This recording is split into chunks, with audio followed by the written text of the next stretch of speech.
Balimaw aw ni tile an bɛ Bamako ye marisi kalo tile 26 ye san 2020 tilegan bɛ an mara yan nka Facebook bɛ cogoya min na i bɛ kuma wagati min na i filɛbaga Ala de b'o dan dɔn u bɛ sɔrɔ diɲɛ yɔrɔ hakɛ min na Ala de b'o dan dɔn maa o maa n'o kɛra k'a lajɛ nin wagati la walima n'o ye a lajɛ wagati o wagati hɛrɛ Ala ka aw ni an bɛɛ garijɛgɛ o la wagati tɔɔrɔ Ala k'an kisi o ma video ni a tɛna jɛnya n y'a ŋaniya siri tilegan in na ka da ko cunenba fila fɔlɔ o ye kibaruya min sera an ma kunun wula fɛ n'an ye sɔrɔ grand dossier bɛɛ kɔnɔ ka a kɔlɔsi ka to ka ɲininkali kɛ a ko bɛ ka évoluer ka taa cogoya min na ni o ye URD président Mali ngwara dabagaw ka ɲɛmɔgɔ hadamadenya la ni an dɔw fa don ani anw jɛra ni ko anw o ye CDR ye jamana ɲɛmɔgɔ ta o tɛmɛlen na maa o maa ni n'a jɛra hadamadenya la hɔrɔnya la a ka juru bɛ i la bamananw ko ten i k'i jilaja a da kana to i la o kɔrɔ ye fɛn o fɛn n'i t'a fɛ o ka k'i la juguman na i kana o ŋaniya i mɔgɔninfin ɲɔgɔn ye hɛrɛ o hɛrɛ n'i b'a ɲini Ala fɛ a k'i garijɛgɛ o la o ŋaniya i mɔgɔninfin ɲɔgɔn ye maa ŋaniya i bɛ sara o de la kibaruya min sera an ma ka fɔ Sumayila Sise hakili b'a la don min na an ye Musa Mara ta je crois que a bɛ dɔgɔkun 2 bɔ don kɛra tɛnɛ an tilara 10 heures wagati 11 heures mobili ko yɔrɔ dɔ bɛ Bamako yan n'o ye an balimakɛ n'an terikɛ Musa ka mobili ko yɔrɔ an caman bɛ ɲɔgɔn sɔrɔ ye a don ni Jara URD jeunesse président n teri don n dɔgɔ don an ye ɲɔgɔn sɔrɔ n ko président n y'a ka ja ye a taara campagne na Yafunge a ko tiɲɛ don wa ko a ko k'a bɛ to yen campagne période bɛɛ kɔnɔ fo ka kalafili tɛmɛ c'est très courageux c'est très courageux Ala ka campagne kɛ hɛrɛ la Ala ka a kɛ badenya kɔnɔ kunu kibaruya min sera an ma ka fɔ Sumayila n'a a ka délégation maa 10 ani kɔ wulila sarafeere k'u bɛ taa dugu dɔ la ka bɛn ni 16h30 ye kabini u bɔ kuma n'a ni Jara ye ɲɔgɔn sɔrɔ 15h30 Jara ka kuma la fo bi u tun ma a sɔrɔ téléphone na a nɔfɛmɔgɔ ma sɔrɔ jɔrɔ kɛra siran kɛra an bɛɛ sira ka Ala deli maliyɛn kelen n'a jɛra ka hakɛ la maliyɛn bɛɛ jɛra ka hakɛ la maliyɛn kelen n'a nin bɛ kunbalan na bɛɛ kan k'i yɛrɛ nin jate k'a bɛ kunbalan na maabaya ye o de ye ni ko bɛ aw kelen kun kan mun bɛ se ka s'aw bɛɛ ma o don kan ka k'aw bɛɛ fara dɔ in ɲɔgɔn ya k'o kojugu kɛlɛ n'o tɛ n'i sigi k'a bɛ dɔ in na dɔ in commandé ko Ala k'o kɛ n'a bɔr'o la n'a kundara i ka don min i tɛ jama sɔrɔ o de ye garantonw ye bi kibaruya min fɔra an ye Sumayila n'a ka jama maa minnu y'u ta u y'u tila 2 ye ko kulu kelen u y'olu bila bi olu bilalen kibaruya caman sɔrɔla kulu 2nan ni Sumayila b'o la olu bɛ lahala min kɔnɔ k'u ye kulu fɔlɔ min bila n'o bɛ taa maa 5 ɲɔgɔnna na k'u ta kuma kisɛ ci bɔra u n'u tabagaw ni ɲɔgɔn cɛ Ala y'a kɛ Sumayila ka lakanabaga o ye kisɛ sɔrɔ o nin tora a la n ye Jara wele k'a ɲininka o gardi jamana ka gardi dilen de don Sumayila ma wa n'o bɛ se ka kɛ sɔrɔsiye gendarme don wa walima Sumayila yɛrɛ ka maa talen a bɛ mun sara a poche kɔnɔ wari la k'a lakana a ko ma ko Soumaïla yɛrɛ ka maa talen don depuis lawale mun b'a lakana a yɛrɛ ka garde privé bon ala ka banbagatɔ a dayɔrɔ sumaya ala ka ko hinɛ ala kana ɲinɛ kɔ ko kulu tɔ ma naani olu banara n'olu kumana o kulu filanan min ni o b'u bolo ko Soumaïla bɛ o kulu la kibaruya min n'u y'o sɔrɔ maaw fɛ maa minnu ni Soumaïla tabagaw bɛ ɲɔgɔn kalama u ko Soumaïla bɛ balola kibaruya la fɛn tɛ u ni na an ko ye kibaruya duman ye maa ni bɛ balo la ko bɛɛ bɛ se ka ɲɛnabɔ ni bɛ balo la fɛn bɛɛ bɛ se ka ɲɛnabɔ nka n'i tanyana ka ban foyi tɛ se ka ɲɛnabɔ ala k'an n'o cɛ janya o kibaruya duman in ka fara ka fu bɛ balo la an bɛ dugawu kɛ ala ka ko a kuncɛ hɛrɛ la jamana ɲɛmɔgɔw ye communiqué kɛ k'u ye jamana fanga fɛn fɛn ɲɛsinnen bɛ nin ko sugu a kɛlɛli ni a ɲɛbɔli ko ɲuman ma u y'olu bɛɛ lawuli k'u bɛɛ bila u sen kan MINUSMA maaw fana olu fana ko u wulila k'u sen don a ko la u barikanu fana y'i sen don a ko la diɲɛ maa ɲuman fɛn fɛn a kɛra jɔko fila dugawu ye a kɛra i bɛ maa dɔn mun bɛ se ka kuma ka ko in ban hɛrɛ la maa o maa ni i da ɲuman bɛ se ka don a la fɛɛrɛ ɲuman b'i kɔnɔ fɛɛrɛ foyi tɛ an kana jɔ a la ala kana ko in ban hɛrɛ la ala k'an tulo don kibaru duman na Soumaïla furumuso ala k'u lakana u bɛ yɔrɔ min na bi ala kana ɲinɛ u kɔ a denw bɛɛ k'i bila denw pilasi la n'i y'a mɛn k'i fa bɛ nin boloda la da b'i ye sunɔgɔ t'i ye dumuni b'i kɔnɔ kan kɔngɔ b'i la ji y'a min nka minɔgɔ bɛ i la fasan sugu tɛ yen furucɛ san sugu tɛ yen a ka famille politique n'o URD cɛ a n'a muso ye URD kanubaga cɛ a n'a muso man fari i jigi ka fari danaya sugu san tɛ yen jigi san sugu tɛ yen URD cɛ a n'a muso o yɛrɛ ka communiqué kɔnɔ ala ka dusukun kɛ kelen ye ala ka ŋaniyaw kɛ kelen ye duwawu fɛn fɛn bɛ ka kɛ fan o fan ala k'a bɛɛ minɛ ala k'a bɛɛ timɛ ala k'a bɛɛ wolo hɛrɛ ɲuman na mali cɛ a n'a muso kɔrɔn tilebi kɛɲɛka baɲankan an bɛɛ de fana ka ciden Soumaïla ye san 7 a bɛ assemblée kɔnɔ ci la maliyɛn cɛ a n'a muso bɛɛ ye mun bɛ URD la mun tɛ URD la mun sɔnna a ka jamana miiri cogo ma mun ma sɔn a ka jamana miiri cogo ma mun sɔnna a ka taabolo ma mun ma sɔn a ma san 7 a ka baara dɔ kɛra anw ni aw ni anw minnu b'a fɛ minnu t'a fɛ a ka baara dɔ kɛra an bɛɛ ye a baara nafa sera an bɛɛ ma n'a bɔra ko ji sɔngɔ ka gɛlɛn o kɔrɔ tɛ ko ji sɔngɔ ka gɛlɛn URD tɔndenw ma k'a ka gɛlɛn ale ka denbaya ma o kɔrɔ ko ji sɔngɔ ka gɛlɛn maliyɛn fɛn fɛn ma olu bɛɛ ka o tɔɲɔ o y'a hamina ko ye a bɔra ka fɔ sɔrɔsiw ka minɛn suɲɛni a kɔlɔlɔ ye sɔrɔsiw dɛsɛ ye o kɔlɔlɔ ye sɔrɔsiw ni taɲani ye o kɔlɔlɔ ye maliyɛnw ni taɲani ye marifakisɛ bɛ taa se maa min ma Soumaïla kanubaga ko t'o la Soumaïla jugu ko t'o la o ye maliyɛn bɛɛ ye ni o sera ka matarafa ka sɔrɔsiw sɔn minɛn ɲuman na ka jugu dɛsɛ o hɛrɛ bɛ se lakana la maliyɛn fɛn fɛn ma Soumaïla sen yera o kɛlɛ la il a été notre député il est notre député pendant 6 ans il s'est battu à l'Assemblée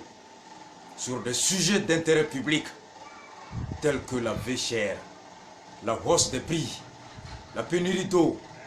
les coupures d'électricité, l'insécurité, la corruption, la gouvernance.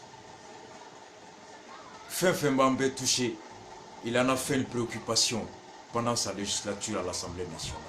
À ce titre, aka jurube en malien bella, hokumu kononana, ka fara hadamadenya kan, ka fara horonya kan. Malien dembe, un pays clé au-delà de l'hymne national, un peuple, un but, une foi. C'est-à-dire tché ana muso tokola. Sympathisant tché ana muso tokola. Mali kono mali kokan. Ambeye Soumaïla Cissé bi. Ani tché fin minalembe bi. U kelen-kelena ambe kan yere ye u kono. U faw ka don. U denw dante munu minalen do u denw y'an bɛɛ ye u baw ka dɔn k'u denw dan tɛ minnu minɛlen don k'u den ye maliyɛn bɛɛ ye u denw k'a dɔn k'u faw dantɛ minnu minɛlen don k'u fa ye maliyɛn bɛɛ ye u muso n'u denw an'u jɛɲɔgɔn jamana ɲini cogo miiri la politique kolon kɔnɔ u k'a dɔn k'an bɛɛ de ye kelen ye l'unité dans l'âme l'unité dans l'esprit l'unité dans le cœur l'unité dans l'objectif qui est le retour de Soumaïla et de ses compagnons sains et saufs dans leur famille biologique, politique et dans la République du Mali pour reprendre leur place dans la construction de cette nation. Donia Mimboula, Semumboula, Ukana, Kofara, Jamatakan, Bonakise Mimbeka, en Fembi, au clair. Alaka Batoyi, Amine Numa, Anam Minebaye, Alaye, Alaka Anga Batoyi, Alaka Hakle Numa Dama, Alaka Limania Time, Alaka Nkuludo Kiora Dumana, Alaka Sumelana Nofemugo, Alaku Bekisi, Alaku Seguka, Demaya Kono, Alaku Segi Faso Kono. Ala ka faso a garijigɛ dusu kelen hakili kelen ani fɛrɛ ɲuman na ka se ka nin ko in ba hɛrɛ la o de tun b'an bolo nin parti la k'o fɔ Soumaïla ta kan on le suit tous les jours an mana fɛn fɛn dɔn an se ma ala k'o kɛ bɔkunba filanan ye mun ye bi n'o cunna an y'a sɛbɛn annonce kɔnɔ kunun k'an to grand dossier kɔnɔ jamanakuntigi a ye bɔli min kɛ filanan ka tɛmɛ ni banaba min bɛ ka diɲɛ sigi a sen kan bi o hokumu kɔnɔna ye sa deuxième sortie dans le cadre de la lutte contre le Covid-19 a y'a sɔrɔ on était en pleine émission an bɛ émission na radio sanfɛ a kibaruya Musa Mara y'a d'an tulo kan k'an to a kɔnɔ yan'an ka tila décret a yirala n'an y'a kalan jamanakuntigi ko ko a ye couvre-feu a y'o lawaleya ko kɔrɔ ko k'a ta su ɲɛgɛn 21 na n'o ye 21 heures ye ka taa se fajiri 5 heures du matin la ko maa si kana ye bɔlɔn kɔnɔ maa si kana ye bɛɛda la maa si kana ye kɛnɛma o laɲini o lawaleyali kɔlɔsibagaw k'o ye jamana a denw an'u bolofɛnw jamana kɔnɔ minnu bɛ o baara la n'o ye force de l'ordre et de sécurité ye k'o kalifalen bɛ olu la o lawaleyali n'o kɔlɔsiliko ɲuman k'a daminɛ kabini 21 heures fo 5 heures du matin olu bɛ yaala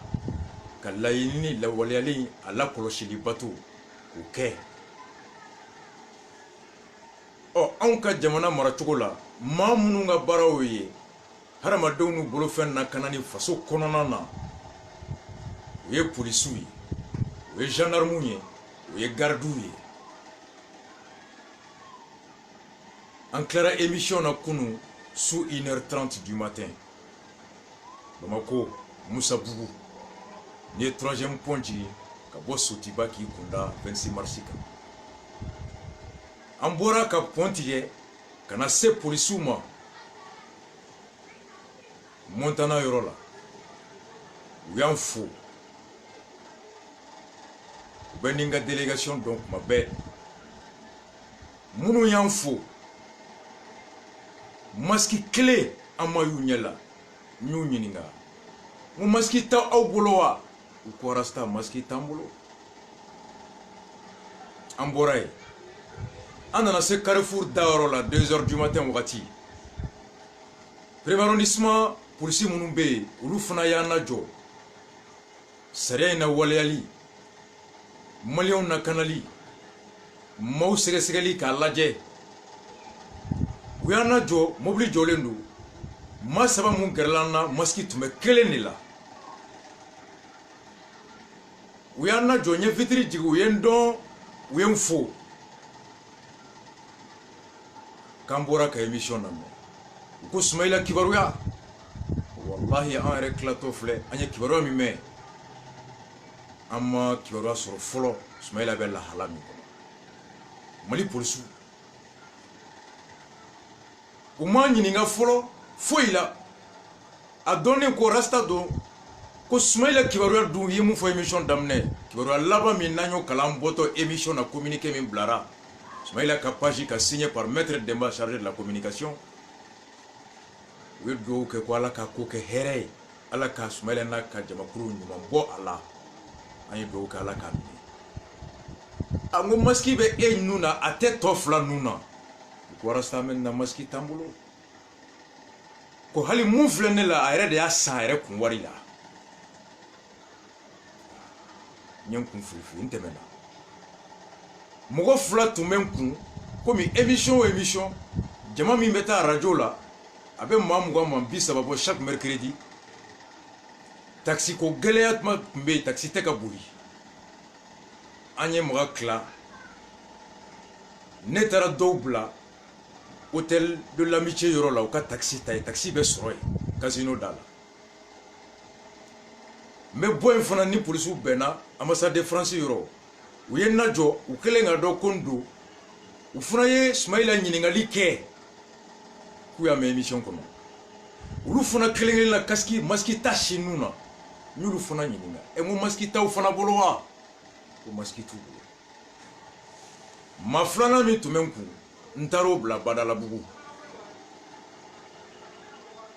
n y'o bila yan'an ka se u ka kari fara yɔrɔ la ni tɛmɛna pharmacie la an ye polisiw fana jɔlen sɔrɔ u ye mobili fila lajɔ goudron cɛmancɛ u ye torche kɛ an jɔra u ye mobili ta ka na kun an na u jiginnen ka na n ye vitre jigin u kɛlen ka n dɔn u ko arasa vraiment i ni su an ye foli kɛ u ko non i bɛ se ka taga n ko masiki t'e ɲɛ la n ko masiki t'i bolo wa ko ayi n ko masiki ma di e ma wa ko ayi o y'a sɔrɔ yan'an ka an bɔlen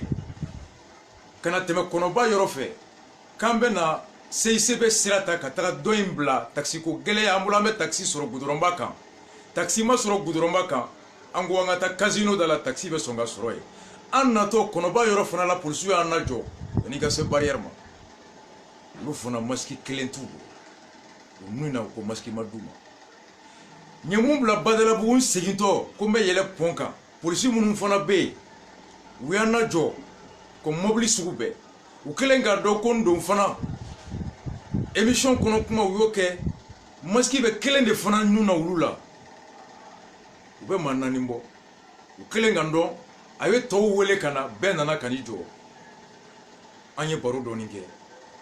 n ko aw masiki bɛ kelen de b'u la n ko masiki t'aw tɔw bolo wa ko masiki tɛ yen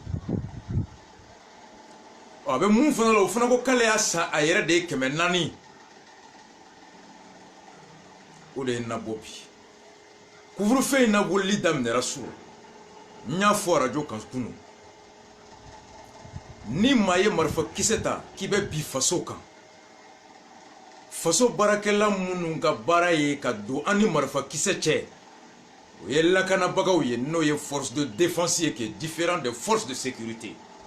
ma sɔrɔsiw fɔ aw ye sɔrɔsiw ta ye ka jamana lakana bingali min bɛ kɛla ni marifa ye kulu fɛ ka bɔ kɔfɛ walima kulu min faso kɔnɔ n'u wulila k'u bɛ jamana mara cogo la bi nka maaw bolofɛn an'u yɛrɛ lakanali faso kɔnɔna na o ye sécurité o ye gendarme garde polisi nka la défense o ye armée sɔrɔsiw de bɛ jɔ an ni marifa kisɛ cɛw la i komi Yagagali bɛ binna an kan cogo min sɔrɔsiw de bɛ an ni Yagagali ka kisɛ cɛ Amadou Kufa bɛ binna an kan cogo min sɔrɔsiw de bɛ ɲɛfɛla la an ni Kufa ka kisɛ cɛ ni maa fɔlɔ bɛ sa olu de don ni banakisɛ bɛ binna faso kan faso baarakɛla minnu ka baara ye ka banakisɛ kunbɛn olu de fana fɔlɔ bɛ don anw ni banakisɛ cɛ n'a ma ɲa k'a donna an na olu de fana bɛ don anw ni banakisɛ tɔɔrɔ o ma o ye infirmiers ye o ye médecins ye o ye docteurs ye o ye professeurs ye CESCOM kɔnɔ CCRF kɔnɔ n'o ye PMU ye CHU kɔnɔ n'o ye centre universitaire hospital universitaire ye o docteurs o infirmiers o sages-femmes o professeurs olu de jɔlen bɛ bi Mali donda 15 la dugumala fɛ ni blouson ye ani thermomètre ani ji ni safinɛ anw ni banakisɛ cɛ n'a bɛ don a k'ulu fɔlɔ sɔrɔ olu bɛ lahala min kɔnɔ sɔrɔ n y'o fɔ aw ye nka n bɛ tila ka na la aw ye sini ma caman y'a ɲini n fɛ sɔrɔ n ka maaw bɛ fɛnw lamɛn ka synthèse kɛ ka di yan u ye fɛn hakɛ min bɛ sɔrɔ maaw ka laɲini fɛ message hakɛ min cira an yɛrɛ ma ne yɛrɛ ma o bɛ synthèse la bi caman ko araba o araba ka jan ka to ka bɔ ka kibaruya di an ko an bɛna lajɛ an bɛ se ka bɔ cogoya min na wagati min kɔnɔ an bɛna don docteurw ta la docteurw de bɛ anw ni banakisɛ cɛ ni docteurw ni infirmiers ni sage-femmes ni professeurs bɔra ye couvre-feu min talen filɛ surɔ ka kɔn ka da disons mesure minnu taara dɔgɔkun tɛmɛlen ni o ye kan kana kafo ɲɔgɔn kan ka tɛmɛ maa 50 la kɔɲɔ kɛnɛ kan jɛnɛja kɛnɛ kan politiki kɛnɛ kan n'o y'a sɔrɔ an tɛ se ka lakana taabolo ni minɛnw matarafa kɛnɛ min kan sous réserve du respect des gestes de barrière jamanakuntigi ye bɔli min kɛ ka dɔ fara maaw ka hakɛ dɔgɔyali kan ka da bana in kunbɛli kan n'o kɛra couvre-feu ye ko hali n'an tun bɛ se ka bɔ nka an kana fara ɲɔgɔn kan ka se maa 50 la wagati o wagati ko o bɛ senna nka k'a ta 21h ka se 5h la bɔli yɛrɛ dabilara kuma bɛ ko ka taa se ko maa 50 ma n'i ye ko fɔ f'i ka a lawaleyali kɔlɔsili kalifa dɔ la i b'a sɔrɔ dɔ m'a mɛn aw b'a ɲɛfɔ ye n'aw n'o bɛnna wagati i b'a sɔrɔ dɔ y'a mɛn nka a tulo ka gɛlɛn o tigi bɛ ɲangati n'ale ye karatɔ ye a kana ka kara lase tɔw ma Jime Kante ko ten a ka video kɔnɔ kunu ko guloki 2 bɛ karatɔ la kelen b'a yɛrɛ kana kelen b'a bolo ka don dɔ la dɔw fana bɛ yen i b'a sɔrɔ u bɛ bɔ u ɲinana kɔ ni banakisɛ t'u la u bɛ se k'a sɔrɔ ka na di bɛɛ ma n'a b'u la u bɛ se ka taa cari dugu kɔnɔ fo maa ka sɔrɔ minnu b'o kɔlɔsi o maaw o tɛ docteur ye o sariya la wale kɔlɔsilibaga o tɛ infirmier ye o tɛ sage-femme ye o tɛ professeur ye o ye jɔn ye i furucɛ polisikɛ i furumuso polisikɛ i fa gendarme e ni ne kɔrɔkɛ gardikɛ e ni ne balimamuso gardimuso e ni ne sigiɲɔgɔn polisikɛ e ni ne dɔgɔni gendarmekɛ olu de ka baaraw ye e ni ne dalen bɛ so kɔnɔ k'a ta 21h la ka se 5h la anw b'an ka du kɔnɔ an lakanalen don banakisɛ tɛ don fenêtre fɛ ka na an sɔrɔ o wagati polisikɛ de bɛ kɛnɛma tɔɲɔ min ni siran bɛ kɛw kana s'an ma ka jantoli kɛ an ka n'o sɔrɔ gardikɛ de bɛ kɛnɛma gendarme de bɛ kɛnɛma u bɛ baara in kɛ cogo di komi u ye ne lajɔ cogoya min na surɔ komi u bɛ mobilitigi tɔw lajɔ cogoya min na komi u bɛ mototigi tɔw lajɔ cogoya min na kɔrɔlen ka na fara nin bana in wagati kan n'u y'i lajɔ u bɛ magɛrɛ i la mobili vitre la ni moto dɔw b'u gɛrɛ i la e ye jɔn ye i ka papier bɛ min carte d'identité bɛ min n'i b'i sen na carte nina bɛ min n'i bɛ moto la vignette bɛ min n'i bɛ mobili la carte grise bɛ min boîte à gants dayɛlɛ kɔfuru dayɛlɛ ni maramafɛn t'a kɔnɔ n'u ye boîte à gants dayɛlɛ u b'u kun magɛrɛli min kɛ ka boîte à gants filɛ n'o y'a sɔrɔ maa min bɛ mobili kɔnɔ banakisɛ in b'a la a ka tiso a tisotɔ bɛ se ka banakisɛ in cari a kumatɔ polisikɛ fɛ banakisɛ in bɛ se ka bɔ polisikɛ kɛtɔ ka mobili kɔlɔsi banakisɛ a bɛ se ka sama fiɲɛ fɛ banakisɛ in bɛ se ka da polisikɛ ɲɛ la a bɛ se ka da gendarmekɛ ɲɛ la gardikɛ bɛ se ka sama fiɲɛ fɛ a bɛ bana sɔrɔ fajiri a bɛ don a ka so a b'i da muso kɛrɛfɛ a b'i da cɛ kɛrɛfɛ a den bɛ n'i da kan a b'a den ta k'a da sen kan bana in bɛ cari polisiw gardiw gendarmew olu ni infirmiers ani docteurs ani médecins ni professeurs u bɛɛ de bɛ bi anw ni banakisɛ in cɛ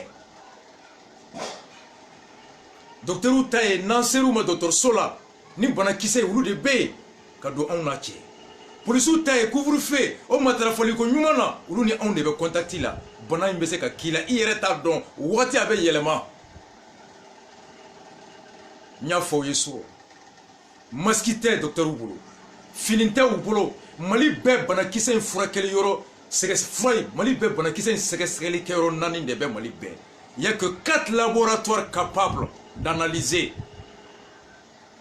le Covid-19 au laboratoire 4 bɛɛ bɛ Bamako yan ni siga kɛra mɔgɔ la Kayi fo k'a bila ka na n'a ye maa min sɔrɔ Gawo o ye tile joli ye n'a ye maa min sɔrɔ Kidal o tigi ka prélèvement se tɔ Bamako o ye tile joli ye mali bɛɛ yɔrɔ 3 de bɛ yen bana in furakɛ yɔrɔ bɛ yɔrɔ min o bɛ Bamako yan n'a yɛrɛ maa la Mopti o bɛ furakɛ min f'i ka na n'a ye Mopti fo ni maliyɛn tɔ bɛɛ yɛlɛmara Bamako yan bana in sɛgɛsɛgɛli fura a sɛgɛsɛgɛli kɛyɔrɔ tɛ Mali fan si ni Bamako tɛ a furakɛli yɔrɔ tɛ Mali fan si ni Bamako tɛ a dun fɔra ko couvre-feu bɛ Mali fan bɛɛ polisiw bɛ ka couvre-feu in na waleya Sikaso kɔnɔ Kayi kɔnɔ Mopti kɔnɔ Segu kɔnɔ a ma fɔ ko bana in yera Bamako kari bɛ bɔ don o don Burkina ka don Kucala cɛ ci Bila cɛ ci ka na Segu cɛ ci ala kana kɛ a tɛ mɔgɔ la ye nka dalu tan si bolo k'a tɛ mɔgɔ la patrouille kɔnɔ polisiw bɛ se k'a sɔrɔ gardiw bɛ se k'a sɔrɔ gendarmew bɛ se k'a sɔrɔ docteurw bɛ se k'a sɔrɔ n balimaw masque kisɛ kelen ne m'a ye polisiw bolo surɔ Sotiba o bɛ commune 1 fɛ ka yen tɛmɛ yen polisiw la ka na se Carrefour yɔrɔ la o bɛ commune 3 la tɛ yen ka na Kɔnɔba yɔrɔ la n t'a dɔn commissariat minnu bɛ taa yen GMS mɔgɔw don wa Pɔnkura jiginyɔrɔ a tɛ mɔgɔ si la n y'a ye maa 2 minnu na u yɛrɛ de y'a san u yɛrɛ ye n bɛ video jɔ yan n bɛ na n'a ye n balimaw ni anw mun ye banakisɛ in sɔrɔ ala ka an kisi an jigi ye jɔn ye docteurw tɛ wa o ni docteurw yɛrɛ fana ye banakisɛ in sɔrɔ ka bana banabagatɔ man kɛnɛ furakɛlikɛla man kɛnɛ tɔɲɔbagatɔ 2 bɛ se ka don ɲɔgɔn jigi kɔrɔ wa fantan 2 bɛ se ka don ɲɔgɔn jigi kɔrɔ wa degun min tɔɲɔ ni hami min bɛ tubabuw kan bi furakɛlikɛlaw de bɛ ka bana hôpitaliw kɔnɔ docteurw de bɛ ka bana infirmiers de bɛ ka virus in sɔrɔ professeurs de bɛ ka banakisɛ in sɔrɔ maa minnu kan ka banabagatɔw kɛnɛya n'olu yɛrɛ banara mun de bɛ yen an ka ko bɛɛ kɛ banabagatɔw furakɛlikɛlaw n'o ye infirmiers ye olu kana bana docteurw kana bana médecins kana bana professeurs kana bana n'o tɛ banabagatɔ tɛ se k'a yɛrɛ furakɛ an ka duwawu kɛ polisiw kana bana gardiw kana bana gendarmew kana bana n'o tɛ maa tɛ kɛ dugu kɔnɔ ka maaw kɔlɔsi u kana bɔ ka taa ko kɛ ko min ni bana b'u la n'o bɛ kɛ sababu ye k'a cari autant nous devons tout faire pour protéger le personnel soignant médicaux et paramédicaux parce que c'est eux qui sont là qui doivent être là lorsqu'on tombe malade ou qu'on sent des symptômes pour nous venir en aide. Les policiers, les gendarmes et les gardes qui sont chargés de veiller au respect de ces mesures restrictives de liberté afin d'éviter que les personnes porteurs de ce virus ne puissent les propager, afin d'éviter que ceux qui sont pour l'instant sains ne puissent l'attraper à travers des contacts avec des surfaces inertes et des personnes qui sont infectées. Ces mesures de confinement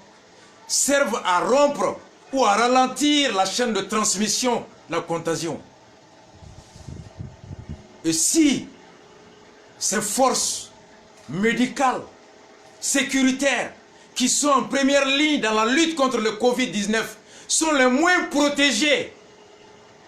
alors, mes amis, comment ne b'a ɲini Mali police syndicat 7 wa 8 bɛ fɛ n t'aw hakɛ da dɔn Policiers syndicaux aw mangan ka aw jɔ gɛlɛya kun bɔlen ka wuli bana in daminɛra Chine depuis mois de novembre, décembre, janvier, février, mars ni y'a kalo 5 ye fiɲɛ bɛ taa ni bana min ye mɔgɔ b'a fɔ ko fiɲɛ tɛ don bara wa fiɲɛ mɔgɔ bɛ passeport la wa fiɲɛ mɔgɔ bɛ visa la wa donc maa o maa ni e ɲɛmɔgɔ ye i ka baarakɛyɔrɔ kuru ɲɛmɔgɔ jamana ɲɛmɔgɔ kabila ɲɛmɔgɔ on dit que mara ye ɲɛsigi ye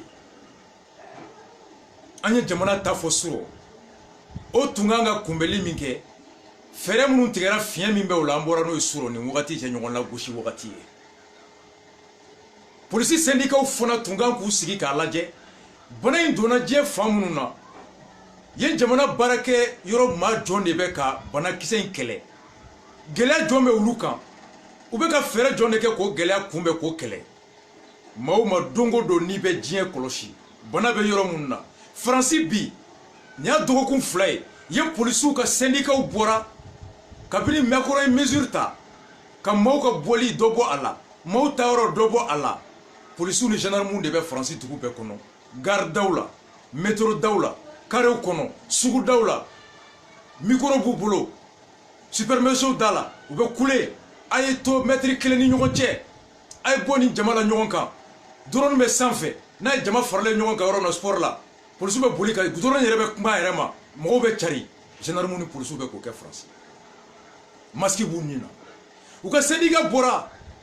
ko bi a bi komi jamana ye furakɛlikɛlaw ni polisiw de ta k'olu kɛ marifakisɛ ye k'u di charia canon docteurw bɛ ka kule ko masque bɛrɛ t'u bolo u bɛ ka banakisɛ sɔrɔ polisiw fana bɛ ka kule Faransi ko masque bɛrɛ t'u bolo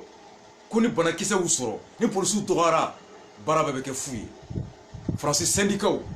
olu fana polisiw ka syndicats wulila ko ni masque ma ɲini ka di Faransi polisi ni gendarmew bɛɛ ma k'olu laban ni maa min ko i tɛ baara kɛ ka da banakisɛ sɔrɔli sira kan sariya ye yamaruya o la les syndicats de police en France sont en train de se battre afin que chaque policier en patrouille puisse être doté de masques FFPD ou FFPD.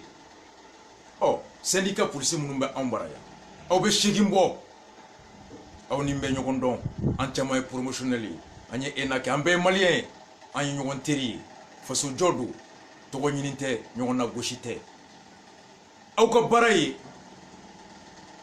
syndicat ka baara ye aw ka baara tɛ taa mina min kɔ aw baarakɛɲɔgɔnw ka baara tɛ taa sara min kɔ aw baarakɛɲɔgɔnw ka baara tɛ taa bonya ni hɔrɔnya min kɔ u ye danaya da aw de kan aw ka kɛ u kumaɲɔgɔn ye aw ni ɲɛmɔgɔw cɛ ka to degun o fɔ ɲɛmɔgɔw ye ka sababu ɲini ka n'o degun ta ka bɔ yen ka se ka baara kɛ ka ɲɛ o baara min tɔnɔ bɛ anw kan la défense des intérêts matériels et moraux aw bɔra ka kɛlɛ kɛ ko marifa t'aw bolo maliyɛn bɛɛ y'aw soutenir polisi gosira commune 1 kɔnɔ a sara ka da ka casque t'a bolo an taara ka janaja la maliyɛn bɛɛ y'aw soutenir ni aw ma minan sɔrɔ anw tɛ se k'a lakana ni minan dɛsɛ bɛ aw la o kɔlɔlɔ bɛ anw sɔrɔ wa anw kan ka aw fara aw ka o kɛlɛ la ɔ aw filɛ nin mun kɔnɔ nin ye ni banakisɛ in kɛlɛli baara min kalifalen filɛ aw la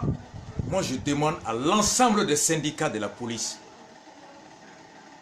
de tenir une réunion d'urgence au sein de votre coordination aw k'a lajɛ polisi joli de bɛ bɔ su fɛ Sikaso mara la Kaye mara la Mopti mara la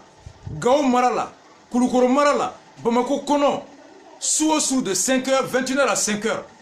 o polisi hakɛ mago bɛ masque joli la dɔnnibagaw ko masque bɛ se ka maa lakana dongo joli dongo kelen don wa i bɛ se ka masque kelen don dongo 2 wa masque mɛlenba ye R 4 de ye wa R 5 don wa syndicat ka wuli ka se docteur ma ka t'u ɲininka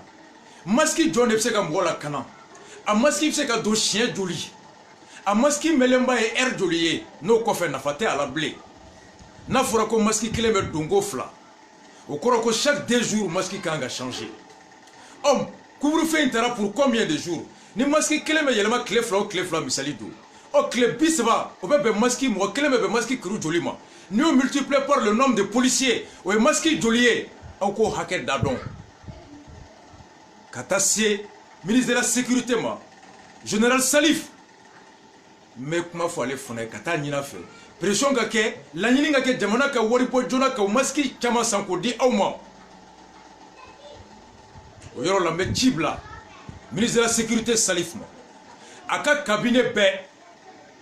a ka chef de cabinet ou directeur de cabinet Bakou n b'a dɔn promo do. Il s'agit de la santé publique. Nous jouons notre existence. Nous sommes face à une menace existentielle. Face aux dangers qui menacent la patrie, chacun se doit de se lever à la hauteur de l'enjeu. Que le ministre de la Sécurité réunisse son cabinet avec la coordination des syndicats pour évaluer les conditions de travail des agents de la police, de la gendarmerie, de la garde nationale, afin de savoir monde B, monde badje, maski joli B, maski joli T, maski joli kanga nini. Salif ko budget que rapidement ko soumis gouvernement, premier ministre qui est aussi ministre des finances, wari ka dégager ka maski sans. Ka police la condition. Gel hydroalcoolique ko chama sans. Police be postu ka yoro. Mobili patrouille munu be yala ka gel chama ka kono. Suro nere ka mobili kono. Gel mun tum chama be police do ye dota. Ya duma ngai tanaye. Femi mbolo suina we gel ayota. Syndicat ou ka gel chama de nini en fonction du nombre de policiers, de gendarmes et de gardes qui sortent par nuit. Mobili kelen kono gendarme gel jolika nga ke. Munu jole me poste la gel jolika nga ke pour que masque be nous nous contrôler à chaque fois que nous clara parce qu'il y a carte grise il y a carte grise là. Papier d'eau. Bana kise mbeze ka bolo papier sans fait clé nani. Ou tegam se ka maga manala. Donc la carte grise be mana de kono. Abse ka bolo mana sans fait clé kono. Ou tegam se ka da mobile sans fait. Bana kise se ka bolo métal ka on ne sait pas. Nous créons contrôle là, gel be ou bena we gel ku tegala kako. Nous be mobile kono we gel ku tegala kako. Parce que tu sais que Jenny sa fenêtre ka yala na ou bolo mobile kono.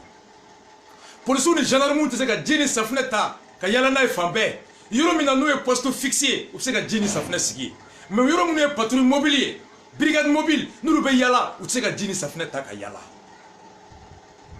Mbalma on est tout même à tous mes frères policiers, à toutes mes sœurs policières, à tous mes frères gendarmes, à tous mes frères gardes nationales, syndicats gendarmes, syndicats gardila, halini tonabe uluka fotugo, diento me,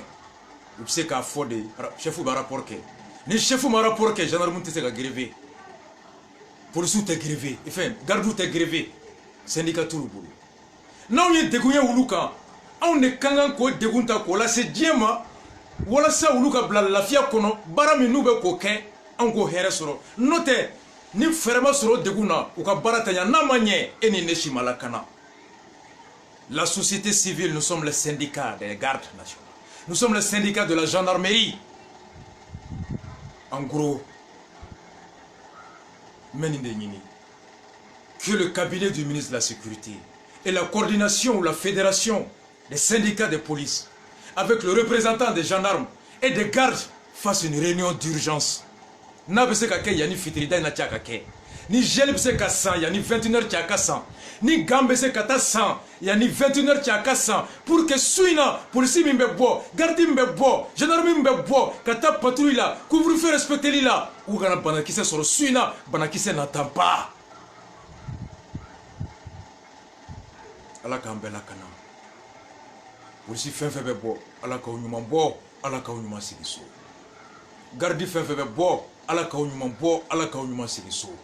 Gendarme fenfebe bo, ala ka unyuma bo, ala ka unyuma sigiso. Ala ka jamana basi.